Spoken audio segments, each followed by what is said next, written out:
Riders to the sea part 3 পরবর্তী অংশ। এর আগের ভিডিও পর্যন্ত আমরা দেখেছি নোরা এবং ক্যাথলিন ইয়াং প্রিস্টের দেওয়া একটি বান্ডিল নিয়ে খুব গোপনে কিছু আলোচনা করছে। তারা চায় না তাদের মা মারিয়া সেটা সম্পর্কে কিছু জানুক, তাই তারা কিচেনের দরজাটা অর্ধেকটা বন্ধ করে সিক্রেটলি কিছু আলোচনা করছিল। Cathleen looking out anxiously. তো তারা যখন সেই দরজা অর্ধেকটা বন্ধ অবস্থায় ভেতরে কিছু আলোচনা করছিল, এক দমকা বাতাস এসে দরজাটা খুলে দেয় এবং তখন তারা দুই বোন মনে করে কেউ হয়তো বাইরে এসে দাঁড়িয়েছে কিনা বা তাদের কথা শুনছে কিনা। তাই ক্যাথলিন কি করে, লুকিং আউট অ্যাংসিয়াসলি উদ্বিগ্নভাবে একবার বাইরেটা গিয়ে উকি মেরে দেখে যে কেউ তাদের কথা শুনছে কিনা। Did you ask him would he stop Bartley going this day with the horses to the Galway fair.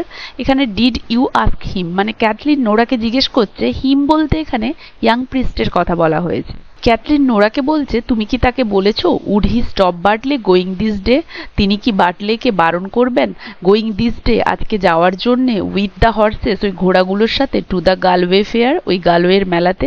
মানে গালওয়ে এর আগেও বলেছি, গালওয়ে হচ্ছে একটা জায়গা যেখানে কিনা জিনিসপত্র কেনা বেচার হাট বা ফেয়ার টাইপের বসে এবং সেখানে এই অ্যারান আইল্যান্ডের লোকজন যাতায়াত করে জিনিসপত্র কেনা বেচার জন্যে এবং বার্টলেও সেখানে যেতে চাইছে হর্সেস গুলো নিয়ে সেগুলোকে বিক্রির উদ্দেশ্যে। এই গালওয়ে ফেয়ার যেতে গেলে গালওয়ে বে পেরোতে হয়, সমুদ্র, যেটা কিনা এই অ্যারান আইল্যান্ডের বসবাসকারী স্থানীয়দের পক্ষে খুবই ভয়ঙ্কর। তাই এখানে নোরা এবং ক্যাথলিনও সেই ভয়টা পাচ্ছে, কারণ গালওয়ে বে পেরিয়ে যেতে হবে গালওয়ে ফেয়ারে, আবার সেই মাঝে সমুদ্র পড়ছে। তাই সে বার্টলে মানে তাদের যে সর্বশেষ ভাই বার্টলেকে নিয়ে চিন্তিত এবং জিজ্ঞেস করছে নোরাকে, তুমি কি বলেছো ইয়াং প্রিস্ট কি বারণ করবেন বার্টলেকে আজকে হর্সেস নিয়ে গালওয়ে ফেয়ারে যেতে? Nora I won't stop him says he. তিনি বলেছেন আমি বারণ করব না, but let you not be afraid, কিন্তু তোমরা ভয় পেও না। Herself does be saying prayers half through the night and the Almighty God won't leave her destitute says he with no son living. Nora বলছে, এটা বলেছিলাম, তিনি বলেছেন তিনি করবেন না বারণ, এবং তিনি সঙ্গে এটাও বলেছেন আমাদেরকে ভয় পেতে না। হারসেলফ এখানে মারিয়ার কথা বলা হয়েছে, নোরা এবং ক্যাথলিনের মায়ের কথা বলা হয়েছে। তিনি বলেছেন যে মা হয়ে তিনি যখন বার্টলের জন্য প্রেয়ার করবেন সারা রাত ধরে, নিশ্চয়ই অলমাইটি গড ওনাকে হতাশা করবেন না, ডেস্টিটিউট নিঃস্ব করবেন না, মানে ওনার সমস্ত সন্তান কেড়ে নেবেন না। সেজ হি মানে হি বলতে ইয়াং প্রিস্টের কথা বলা হয়েছে, যে ইয়াং প্রিস্ট বলেছেন যে তোমাদের মা সারা রাত ধরে তার সন্তানদের উদ্দেশ্যে প্রার্থনা করবে, বার্টলের জন্য প্রার্থনা করবে, তাই ভয়ের কিছু কারণ নেই।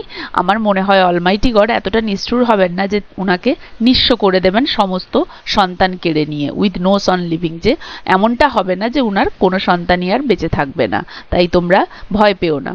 Kathleen is the sea bad by the white rocks Nora.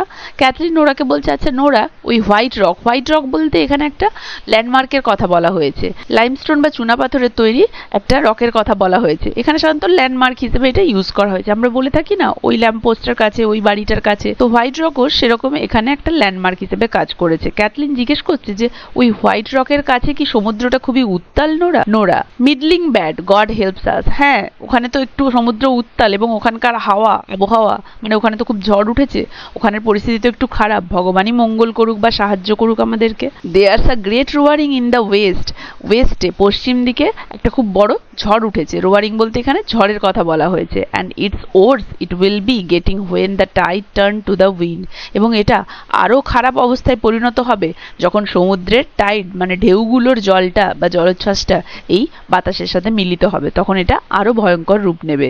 C goes over two the table with the bundle. এই বলে নোরা কি করলো, ওই বান্ডিলটা নিয়ে টেবিলের কাছে গেল এবং টেবিলের উপরে এটা রাখলো। Shall I open it now Kathleen, আমি কি এটা এবারে খুলবো? Kathleen maybe she would wake up on us and come in before we had ডান।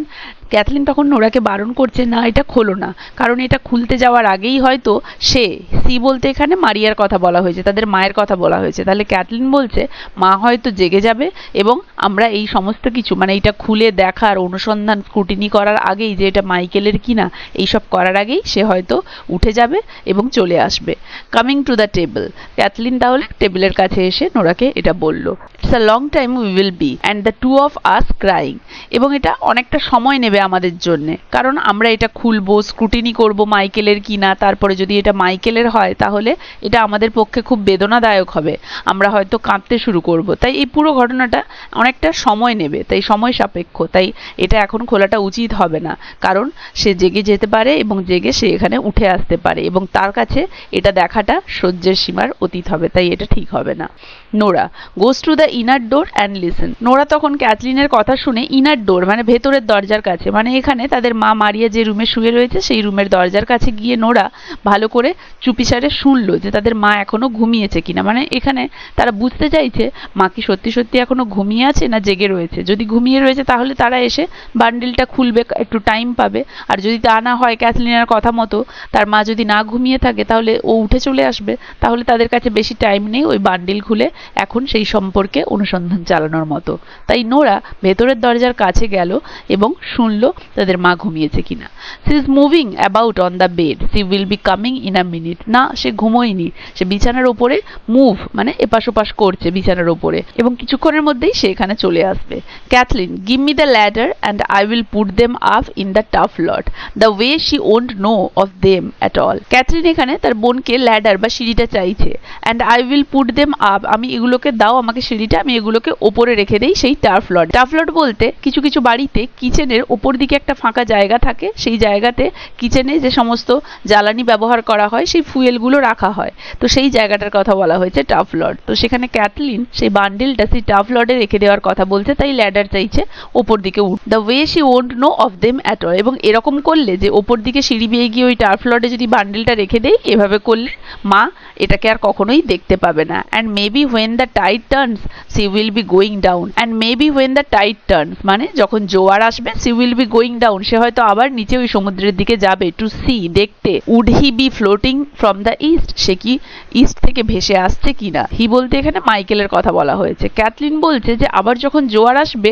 তখন তো মা আবার নিচে নেমে সমুদ্রের দিকে যাবে দেখতে যে ইস্ট থেকে মাইকেলের দেহ ভেসে আসছে কিনা। মানে এখানে এক প্রকার ওরা ধরেই নিয়েছে যে মাইকেল অনেক দিন ধরে যেহেতু সমুদ্রে গিয়েছে এবং ফিরছে না, অতএব সে হয়তো কোনো দুর্ঘটনার কবলে পড়ে মারাই গিয়েছে, এবং তাই তাদের মা প্রত্যেক দিনই হয়তো সমুদ্রের কাছে গিয়ে দেখতে থাকে যে মাইকেলের দেহটা এখনো পূর্ব দিক থেকে ভেসে এসেছে কিনা। সেটাই ক্যাথরিন এখানে বলছে যে আমাকে দাও তাড়াতাড়ি বান্ডিলটা, আমি ওপরে রেখে দেই, কারণ মা তো প্রায় প্রত্যেক দিনই নিচে সমুদ্রের কাছে গিয়ে দেখতে থাকে মাইকেলের দেহটা ইস্ট থেকে ভেসে এসেছে কিনা। They put the ladder against the gable of the chimney, Kathleen goes up a few steps and hides the bundle in the tough lot. Moria comes from the inner room. They put the ladder against the gable of the chimney. তারা সেই চিমনির gravel বলতে ওপর দিকে যে চারকোনা ফাঁকা জায়গা, সেই জায়গাটাতে ল্যাডারটা রাখলো, চিমনির সেই জায়গাটাতে। তারপরে ক্যাথলিন ওই মই বেয়ে ওপর দিকে উঠে গিয়ে সেখানে বান্ডিলটা রেখে দিল টার্ফ লডে। তারপরে দেখা গেল মারিয়া এদের কথাবার্তা শুনে সে ঘুমোয়নি, ভেতরের রুম থেকে বেরিয়ে আসছে, তাই বলেছে comes from the inner room. ড্রামাটা আমি তোমাদের ছোট ছোট পার্টে করে পড়াবো যাতে কারো কোথাও কোনো অসুবিধে না হয় বুঝতে। আজ তাহলে এতদূর পর্যন্তই, পরের অংশ থেকে থাকছে পরের ভিডিওতে। ভিডিওটা কেমন লাগলো জানাবে, ভালো লাগলে একটা লাইক আর শেয়ার করে দেবে, আর যারা যারা চ্যানেলটা সাবস্ক্রাইব করনি ভালো লাগলে আমার চ্যানেলটা কাইন্ডলি সাবস্ক্রাইব করে দেবে।